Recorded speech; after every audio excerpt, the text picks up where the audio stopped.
Fala galera, eu sou o Moa e na última quinta-feira, no dia 22 de junho, a gente teve o Draft 2022 na NBA, que é onde os 30 times da NBA selecionam os novatos aí dos Estados Unidos e os estrangeiros para entrarem nas equipes e terem uma chance aí de jogarem na NBA. Então no episódio de hoje do Rebodunk, a gente vai dar aí algumas análises, um resumo do que aconteceu no Draft e vou falar sobre alguns jogadores aí principais dessa noite do dia 22. Mas antes, como sempre, eu vou pedir para você olhar aqui embaixo, ver se você tá inscrito, ver se você tá já seguindo o Rebodunk e se não tiver, já clica no botão aqui para não perder nada sobre a NBA aqui do Rebodunk. E no dia 22 a gente teve o Draft aí 2022 da NBA, que normalmente a gente tem 60 escolhas no Draft, que são divididas em 2 rounds. O primeiro round tem 30 escolhas de jogadores, e no segundo round, outras 30 escolhas de jogadores. A diferença, basicamente, por que divide em 2 rounds? É porque a galera do primeiro round, os jogadores, os 30 do primeiro round, já tem contrato garantido com as equipes. A galera do segundo round, não. Então, teoricamente, se a NBA tem 30 times, todo ano, cada time vai ter 2 escolhas, vai escolher 2 jogadores. Só que, normalmente, essas escolhas do draft são usadas como moeda de troca para os times da NBA trocarem um jogador, um time com o outro. Então, por isso que você viu no draft, se não viu, vai ver aqui hoje, que alguns times têm mais de 2 escolhas, e outros times às vezes têm 2 ou até uma escolha, como aconteceu nesse ano, mas já a gente fala sobre isso. E tem uma outra coisa ainda, nesse ano não tivemos 60 jogadores escolhidos, esse ano a gente teve 58 jogadores. E aí você vai falar, pô, e aí os outros dois para completar 60? De onde surgiu? Por que não tem as 60 escolhas? Já é uma curiosidade, né? Essas 2 escolhas que foram eliminadas foram 2 times da NBA que perderam as suas escolhas como meio, eles chamam de tampering, que na verdade é uma punição, uma das punições que a NBA dá para um time que foge das regras. E esses times foram o Milwaukee Bucks e o Miami Heat. O nosso Miami Heat, que por isso que o Miami só escolheu um jogador entre os 58 nesse draft. E os motivos foram, do lado do Milwaukee Bucks, foi antes de começar a Free Agency para a temporada de 2021. Não sei se você lembra na época, lembra que rolou um papo do Bogdanovic sair do Sacramento Kings e ir para o Milwaukee Bucks? Rolou um papo sobre isso e foi até anunciada a troca, só que a Free Agency nem tinha começado. E aí a NBA foi investigar e viu que realmente as equipes estavam se falando antes, e aí o Milwaukee Bucks sofreu a punição e o Bucks perdeu a 54ª escolha do draft desse ano. Então o draft desse episódio, a escolha 54, o Bucks perdeu. E o outro caso foi quase a mesma coisa, do nosso Miami Heat na temporada passada, que na troca que o Miami Heat trouxe o Kyle Lowry do Toronto Raptors para o Miami, aconteceu um pouquinho diferente do Bucks. Abriu a Free Agency, abriu o período de trocas. Alguns minutos depois, o Miami Heat já anunciou, todo mundo anunciou que o Kyle Lowry ia para o Miami. Aí a NBA ficou olhando, pô, acabou de abrir a janela de troca. Uns minutos depois, já anunciam essa vinda do Kyle Lowry. Pô, ele já conversou com a galera, já olhou o contrato, já olhou tudo nesses poucos minutos? Estranho. Foram analisar também e pegaram o Miami Heat de calça curta aí. Então o Miami Heat foi o outro penalizado e o Miami perdeu a escolha 55. Mas bora entrar no draft desse ano. Então, os 58 jogadores selecionados no draft de 2022, eu vou deixar aqui na descrição do episódio o link oficial da NBA, que tem a ordem de todos os jogadores, caso você queira ver algum jogador específico. E sobre esse draft, a gente já teve uma tensão nas semanas antes, como sempre, né? Sobre quem seriam as 3 primeiras escolhas desse draft. No top 3 estava Jabari Smith, Chet Holmgren e o Paolo Banchero.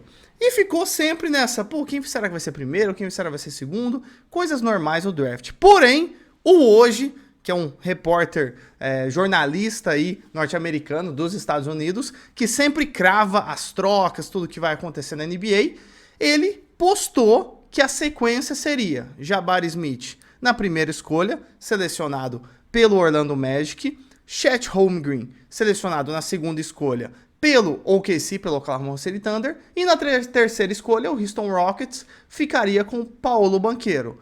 Porém, minutos ali antes do draft, ele postou de novo, meio que se corrigindo, falando que não, o Chet Holmgren ficaria na segunda, só que o Banchero não ia sair na terceira. Ele ia ser escolhido pelo Orlando Magic na primeira posição, na primeira escolha do draft. E aí todo mundo já ficou em choque, né? As casas de apostas ficaram em choque e tudo mais. Mas já deixando uma coisa clara, qualquer um desses 3 jogadores que fossem escolhidos na escolha 1 seriam muito bons. Assim como drafts anteriores, muito ficou se falando, principalmente dessas 3 escolhas. Não ficou se falando de outros jogadores que estavam da 4ª posição para trás. Não se falou tanto assim. Os 3 eram os principais mesmo. Então, qualquer um dos 3 que fosse para a primeira escolha ia ser uma boa estratégia.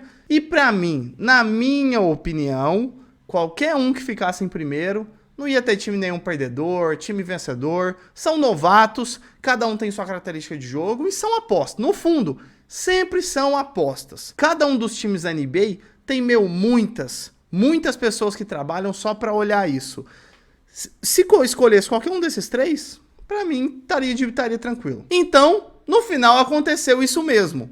Paolo Banchero foi a primeira escolha do draft de 2022. Um jogador muito completo, um jogador que vai ajudar muito esse time do Orlando Magic, sem dúvida nenhuma. Para mim, acabei de falar e vou repetir aqui. Foi uma ótima escolha do Orlando Magic, sim. Não foi perdedor nem nada por não ter escolhido o Jabari Smith na primeira escolha. E a segunda escolha a gente teve aí o Chet Holmgren, que saiu pelo OKC. O OKC que tem muita escolha do draft, para os próximos drafts, para esse e para os próximos, porque eles rolaram muitas trocas. E o OKC escolheu uma tática de olhar para jovens jogadores no futuro. Então o Chet Holmgren vai ser uma ótima peça para esse time de OKC, que já é muito jovem, que vai ajudar o Dort, vai ajudar o Gilgeous-Alexander, vai ajudar sem dúvida essa equipe. Um ponto só do Chet Holmgren é que ele é um jogador muito magro para os padrões da NBA de jogo de corpo. Então ele agora, sem dúvida nenhuma no começo, ele já vai começar, se não já começou, um plano para ganhar massa muscular de acordo com o tempo. Isso é normal, e essa é normal também acontecer na NBA. Se você não lembra, quando o Antetokounmpo que tá todo fortão hoje em dia, quando o Antetokounmpo entrou, ele era muito magro, não tinha quase massa muscular comparado aos jogadores grandes, porque o Chet Holmgren vai jogar, ele é ala pivô, então ele vai jogar dentro do garrafão. O Giannis também joga nas posições ali entre 4 e 5, então vai jogar muito no garrafão. Precisa ter o jogo de corpo além da altura que eles já têm. Então, normal, tranquilo, ótima escolha para o OKC. Ele vai se desenvolver nessa massa muscular, Chet Holmgren. E também gostei muito dessa escolha, vai ajudar muito o OKC. Terceira escolha, e aí veio o Jabari Smith, né? Que, o Jabari Smith e o Houston Rockets, eles estavam tão na cabeça que o Jabari Smith não ia cair para terceiro, que o Jabari Smith nem treinou com o Houston Rockets antes do draft. Normalmente os jogadores fazem um combine ali, treinam com algumas equipes. Já o Jabari Smith nem treinou com o Houston Rockets, porque ele tinha certeza que ele ia sair na primeira ou no máximo na segunda escolha. E não, quando ele caiu no Houston Rockets, e o Houston Rockets mandou muito bem, porque tinha que pegar, não importa encaixe com o time, não importa nada. Tinha que pegar o Jabari Smith na terceira escolha e mandou muito bem o Houston. Já o Jabari Smith, quando ele foi anunciado na terceira escolha, mostrou a câmera para ele. E também, quando na primeira escolha o Banchero foi anunciado como o primeiro, o Jabari Smith fez uma cara de decepção. E aí você vai falar, pô, jogadores se acham, não sei o que lá. Eles são, desde criança, na NBA, nos esportes americanos, que todos têm esse molde de draft e tudo mais, eles são moldados para isso, e todo o hype que tava em cima do Jabari Smith, ele criou essa esperança que ele seria sim a primeira escolha. Ele não tava, aí é muito diferente de um jogador que vai pro draft e ele nem sabe se ele vai ser draftado. Que aí, pô, imagina você tá numa situação, você nem sabe se você vai ser escolhido. Então, se você é escolhido em qualquer posição, você fica muito feliz. Esses 3 jogadores não estavam nesse contexto. Eles estavam em um contexto que eles iriam ser escolhidos nas 3 primeiras. Fato.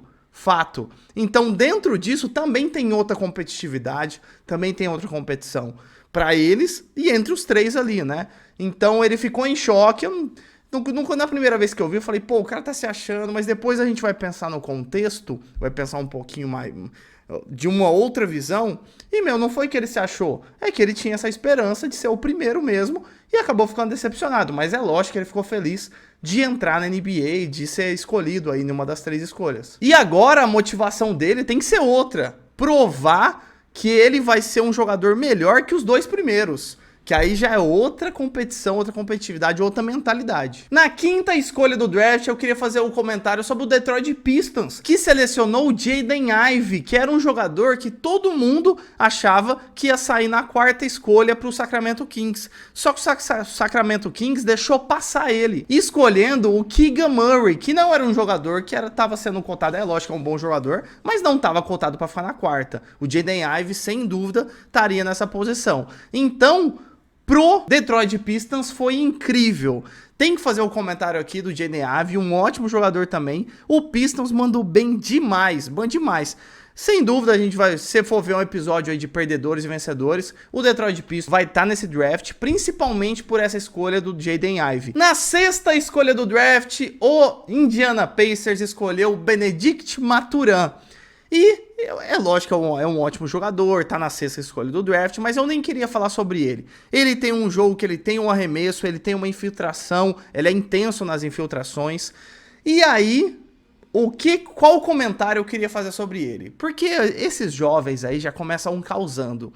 Ainda mais no sensacionalismo que a TV americana, que os jornalistas têm em cima do basquete. Um exemplo, o Stephen Smith, que é um jornalista bem polêmico norte-americano. E eles adoram essas tretas ali e tudo mais. E aí, o que o Benedict Mathurin fez? Logo depois do draft, ele deu uma declaração falando, olha só, que o LeBron James teria que provar para ele dentro de quadra que o LeBron James é melhor que o Benedict Mathurin. É brincadeira ou não é brincadeira um absurdo desse? Imagina, gente. Imagina o LeBron James vendo isso. Ele olha e fala, ai meu Deus do céu.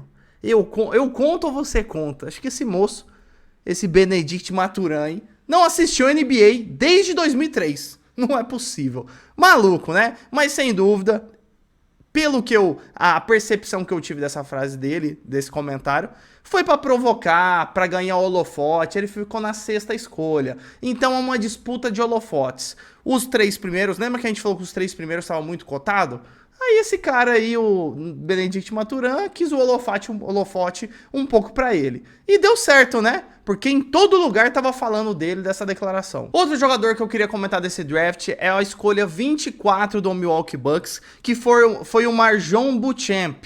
E esse jogador, eu não queria falar nem sobre ele, atuações dele, mas, a emoção desse cara, quando foi anunciado que ele seria a 24ª escolha pelo Milwaukee Bucks, na hora que ele levantou, ele já começou a chorar muito, foi lá em cima, colocou o bonezinho ali do Bucks, e, as entrevistas dele, a declaração dele depois, chorando muito, falando que ele lutou muito pra estar ali, que ninguém acreditava nele, que ele acabou lutando muito sozinho, muito tempo com a família e tudo mais, até chegar nessa posição aqui da 24ª escolha do draft. Então, olha só as diferenças, né? A gente falou do Jabari Smith lá, que ficou triste porque foi a 3ª escolha, é lógico, dentro do contexto dele, que seria a primeira, e o MarJon Beauchamp, que na 24ª escolha, selecionado pelo Bucks, chorou pra caramba e ficou mega emocionado e muito feliz. Então tá vendo? São contextos diferentes, cada escolha do draft, primeiro round é uma coisa, segundo round é outra, e é diferente. Então eu queria citar aqui, porque foi lindo demais de ver, eu me emocionei vendo ele ser escolhido, sem dúvida nenhuma, foi muito legal esse momento da emoção dele. O penúltimo jogador que eu queria falar nesse episódio foi a escolha 27 do draft, que foi a única escolha do nosso Miami Heat. É lógico que eu ia falar disso, né? Jogador escolhido, jogador sérvio, Nikola Jovic. Não, você não entendeu errado. Não é o Nikola Jokic do Denver Nuggets. É o Nikola Jovic, não é Jokic com K, é Jovic. Então, quase igual.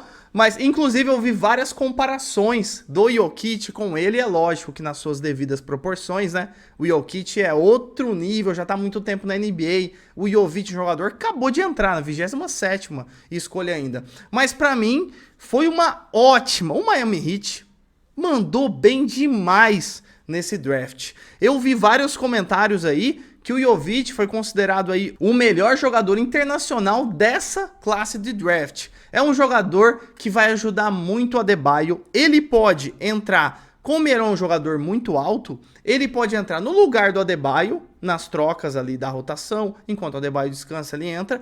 Ou também um jogador que pode jogar junto com o Adebayo, se o Spoelstra quiser um time mais alto. E tá se cogitando aí se o PJ Tucker vai ser trocado do Miami, nessa free agency e tudo mais, ou vai ficar. Então, se o PJ Tucker sair, o Jovic também pode entrar aí para ajudar, para deixar o time mais alto em alguma formação ali que o Spoelstra queira, então jogar junto, efetivamente, com o Adebayo. É lógico que o PJ Tucker tem uma defesa bem melhor que o Jovic, inclusive é um ponto fraco do Jovic a defesa dele, mas é uma coisa, né, gente, que na Heat Culture vai ser ajustada, eu não tenho dúvida nenhuma. Então, fiquei feliz demais como torcedor do Miami Heat, dessa escolha do Jovic. E o último jogador que eu queria falar desse draft, não poderia fechar esse episódio aqui sobre esse draft de 2022 sem citar o nosso brasileiro. Tem brasileiro no draft da NBA, tem brasileiro selecionado. Na escolha 55, o Golden State Warriors selecionou o Gui Santos, que é um jogador do Minas, estava atuando já no NBB, no basquete profissional aqui do Brasil. Ele tem 20 anos,